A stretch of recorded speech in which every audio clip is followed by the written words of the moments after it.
Who killed the Black Dahlia so many years later? It is still one of the oldest cold cases in Los Angeles. Welcome back to Murder with Friends. Welcome! I'm Grace Baldridge, joined again by Sara Spadacene. This is our final segment on the Black Dahlia, and we're going to try and solve... We're trying to solve it, guys. Who killed the Black Dahlia, but there's so many suspects, and so it made it very difficult. Let's throw to a clip of why there were so many suspects in this case. Ultimately, the Black Dahlia's rambling lifestyle offered few clues as to who might have killed her. In fact, it would actually complicate the search for her killer. They interviewed literally thousands of people because it was such a tough case. Everybody who had known Elizabeth Short was a suspect. Can you imagine that? Everyone. Dude, now it'd be like they go through your Instagram and they'd be like, how do you know her? And they're like, I don't know, she popped up my most recent. But anyway. They'd be like, how did you know her? She was recommended. Yeah, she was literally recommended. Like, I like dogs. I don't want to be a suspect We both for murder. hashtag dogs. That's so true.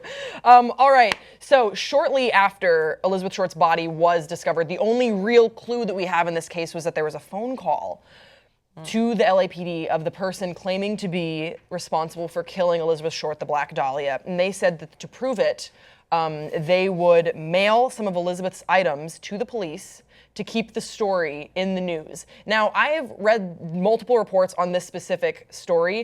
One was that they called the LA Examiner, one was that they called the police, but let's just say they called someone that was reporting or investigating the murder, and they mailed some items to them. And the next day, a packet did arrive with her birth certificate, business cards, photographs, and odd pieces of paper. In that, they also had the address of her friend Mark Hansen, and he became a suspect, but ultimately that totally checked out, because if you were the killer, you wouldn't be like, name Mark Hansen. Like that, so that wasn't him. But Or there you were... would, but... No, there were so many suspects in this case. More than 50 people today have come forward claiming responsibility for the murder of the Black Dahlia, which is so fucked up. Yeah. How, I don't understand who these people are. Why do you want this notoriety? Well. No, I'm just kidding. No, but I do believe whoever sent the package is who was responsible.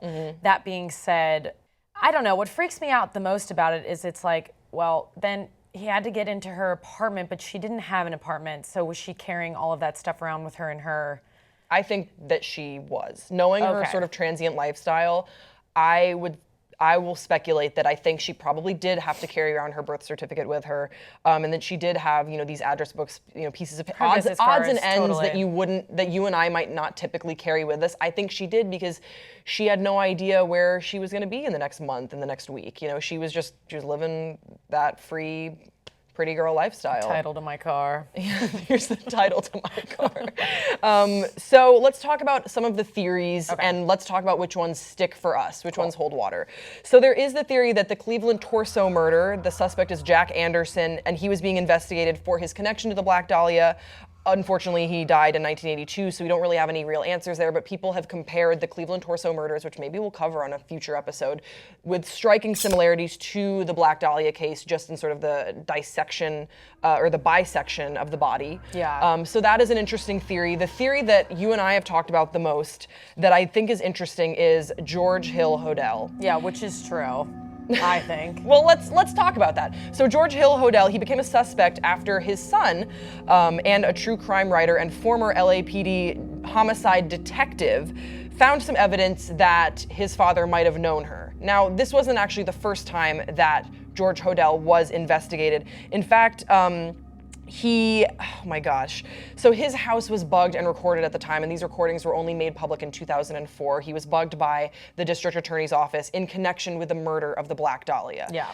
Now, these tapes have since been lost. They are now missing, but we do have transcripts from these tapes.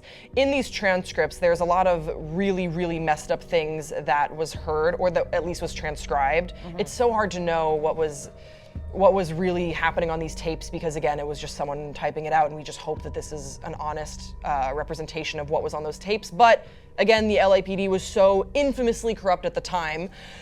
But one thing that he does say on the tapes, I want to read for you. He says, quote, "Supposin' I did kill the Black Dahlia. They can't prove it now. They can't talk to my secretary anymore because she's dead. They thought there was something fishy. Anyway, now they may have figured it out, killed her. Maybe I did kill my secretary. What happened to the secretary? Well, the secretary died of a drug overdose, of a very mysterious drug overdose. I'm not familiar with her medical history, but a lot of people have gone on record saying that she didn't have a strong history of drugs. It's very weird how she did overdose and the timing of it all, that she probably maybe knew too much, maybe she knew too much. Right. About the Black Dahlia case, but his son, Steve Hodel, has gone on record multiple times, has written multiple books about how his father, he believes to be responsible for multiple killings. Let's throw to a video of Steve kind of throwing his potentially murderous father under the bus. His most famous victim was Elizabeth Short, the Black Dahlia, whose murder in 1947 remained unsolved, at least publicly, for half a century. I'm also sorry to say the Black Dahlia was not his first murder or his last. I'm Steve Hodel, a retired Los Angeles Police Department homicide detective. My book, Black Dahlia Avenger, which came out in 2003, linked my father to the Black Dahlia and several other unsolved murders from the 1940s. Its publication triggered new revelations about George Hodel's role in the Dahlia case and led me to write a new book about more crimes he may well have committed. So here's the thing with Steve Hodel's theory about his father. He says that there was a room in his house growing up that he was not allowed to go in. George Hodel was tried, and it was a very public trial, for sexually assaulting his own daughter. There's a lot of very, very messed up, dark, sinister things about George Hodel.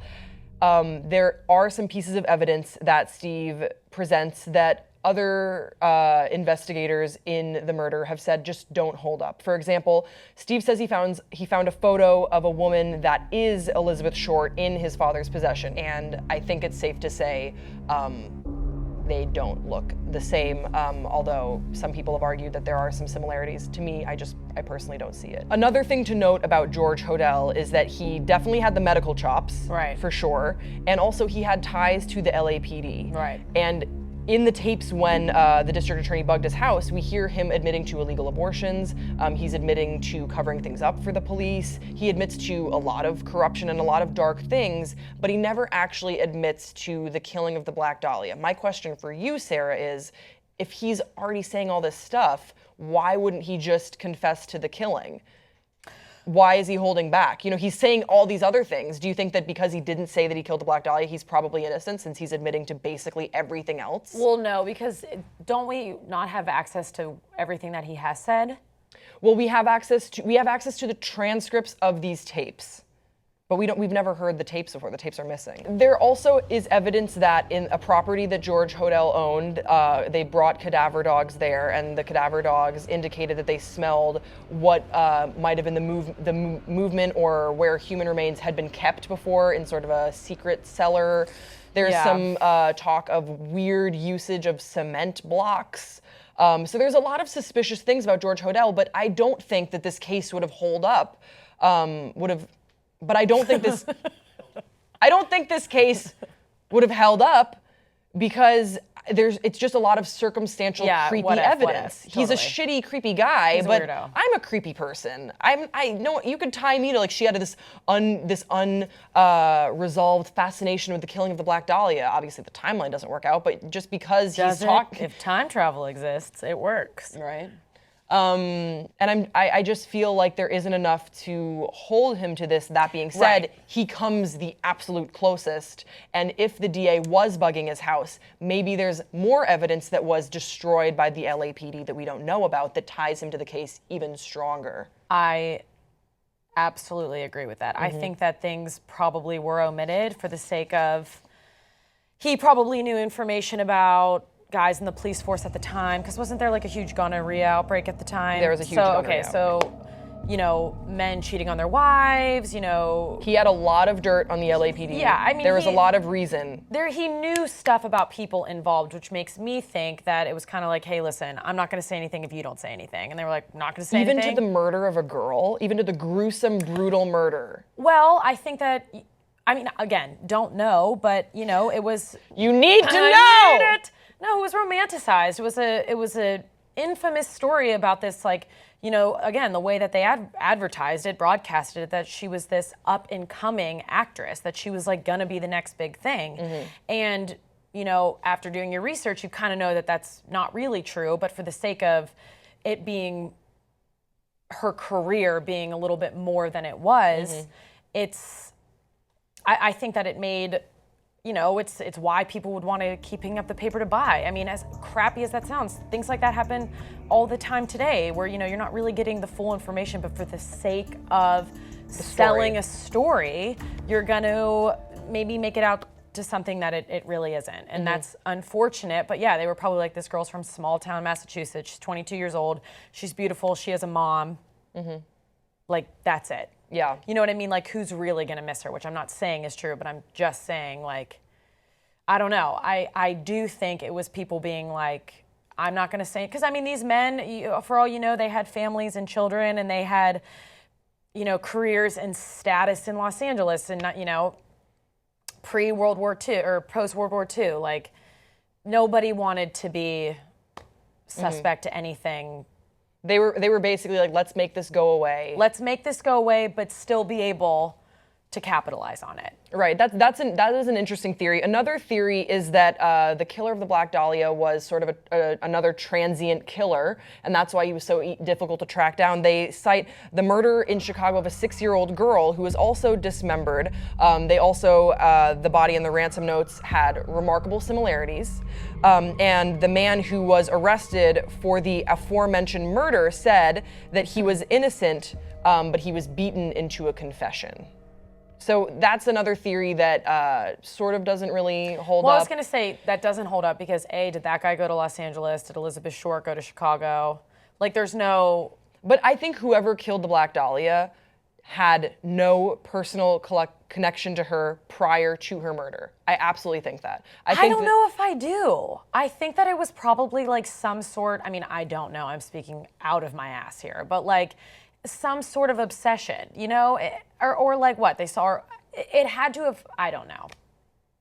What? So like this guy like sees her walking down the street like suitcases and he's like, yeah, killing her. That's what I think. I think that especially like with the suitcases, once you talk to her for a little bit, you understand she doesn't have any real ties here. This is a very low risk murder. Right. Because again, 6 days she's missing, and not a single person reported her missing. Yeah. Because they were just like, oh, Elizabeth, she's always on the move. She's always moving around. Maybe she's in San Francisco now. Maybe she's in San Diego. You know, we'll get a letter sometime. But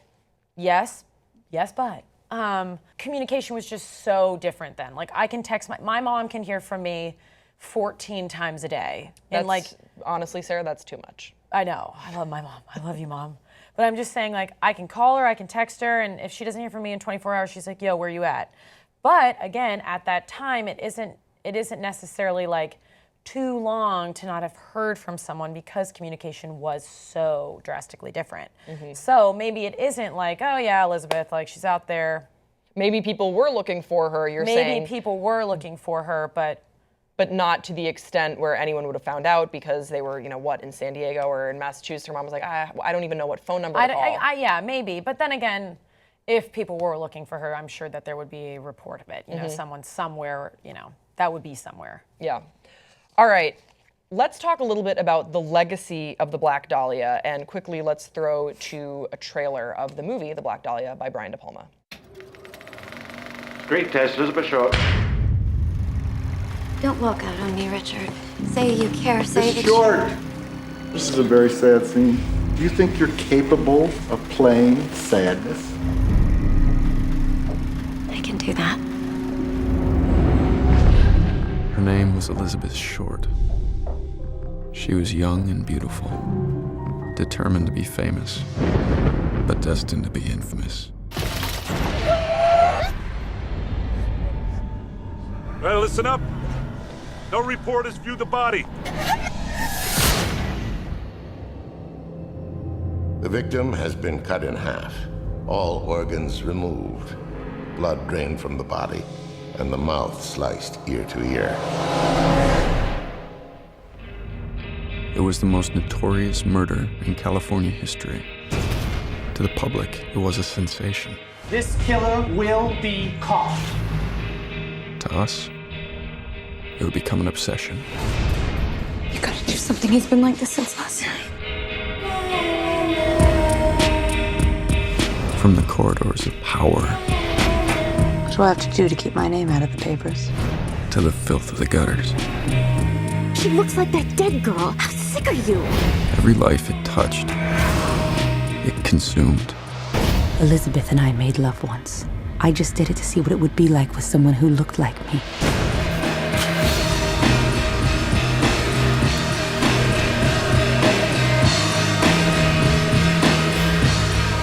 I'm scared.